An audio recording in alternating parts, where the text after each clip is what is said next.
Hey everyone, it is Dani'i and welcome to this update video on the tropics. And in this video, we're going to be taking a look at our systems across the North Atlantic Basin. We have Major Hurricane Sam, newly formed Tropical Storm Victor, we have Invest 91L, and you also look at the potential for us to have development taking place probably sometime in October. And before I go into details with these systems,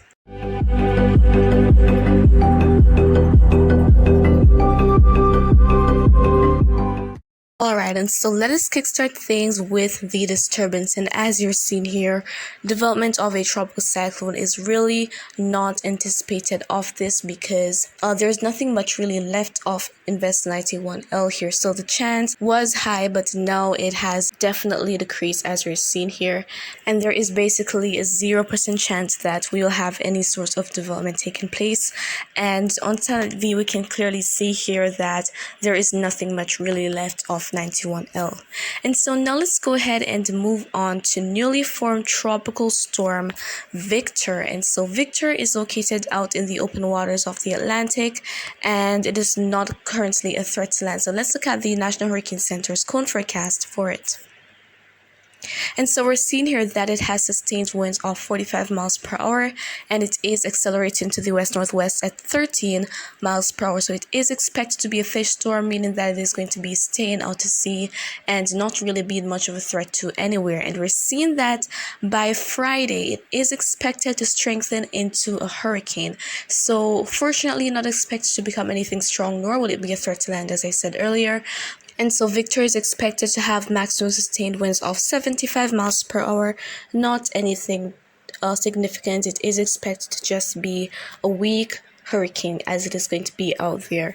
And so let's take a look at it on satellite. And so we're seeing here that it is not the very best right now, not very organized, but as time goes by, it is expected to gradually look better and become more compact and symmetrical as it strengthens in the open waters. But after a while, once it is going to be accelerating more in latitude, then weakening is inevitable because it is going to encounter cooler ocean waters. And we know that tropical cyclones need warm ocean waters in order to develop and intensify. So without that, weakening is inevitable with these systems. And so now let's go ahead and take a look at Major Hurricane Sam. So Sam has been a major hurricane for quite some time now, and it actually strengthened yesterday. So after the eyewall replacement cycles, we definitely have Sam being much stronger now. So it was at 130 miles per hour, was a category 4, but now it is stronger.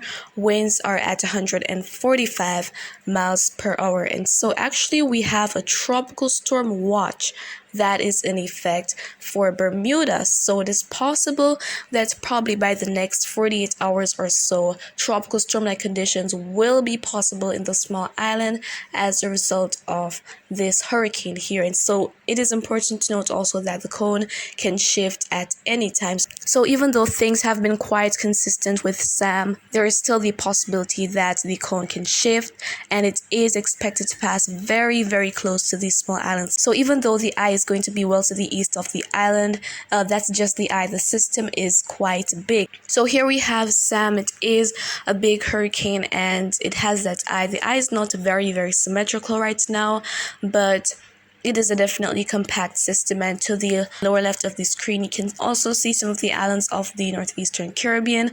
So we have Sam making its way to the north of them, which is some really good news because in the early lifetime of the cyclone, remember that there was uncertainty that this might impact the Leeward Islands and it might not, but eventually we're seeing here that it is not, which is some very, very good news.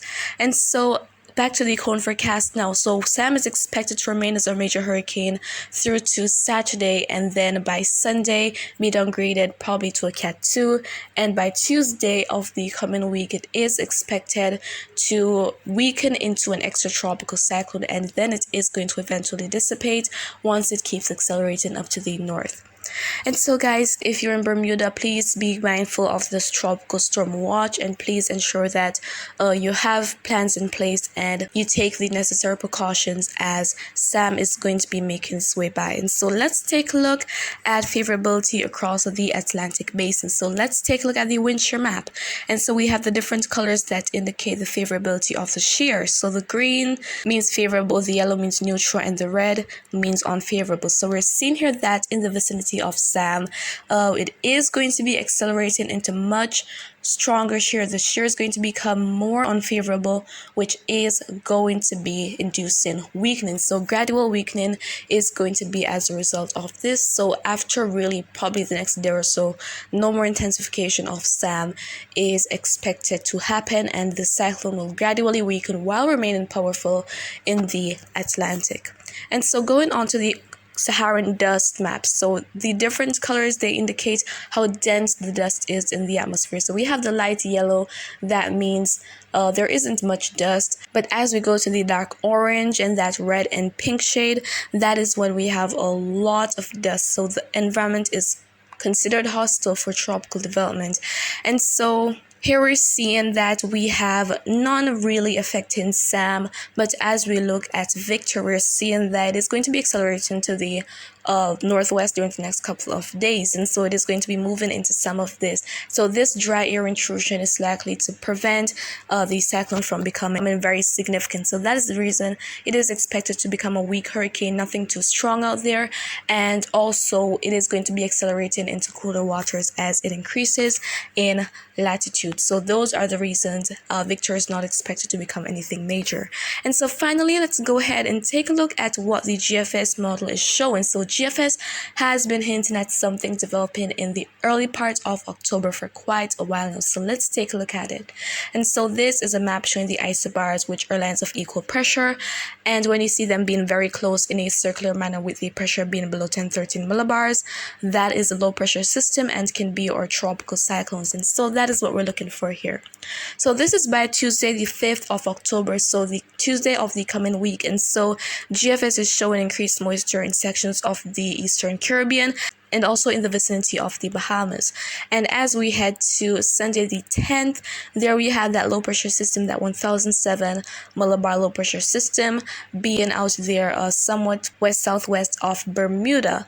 And so this is something very interesting. So at first it had the system developing near Jamaica and making its way up to the north.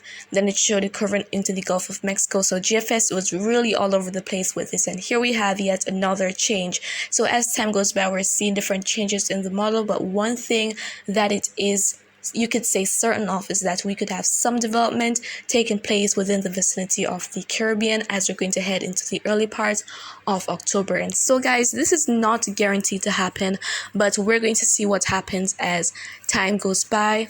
And if we have any disturbances or any new systems, then of course I will keep you updated on the tropics. And so that is really it for this video, and if you found it to be quite informative, please give a thumbs up, and you can also share your thoughts with me in the comments or ask a question.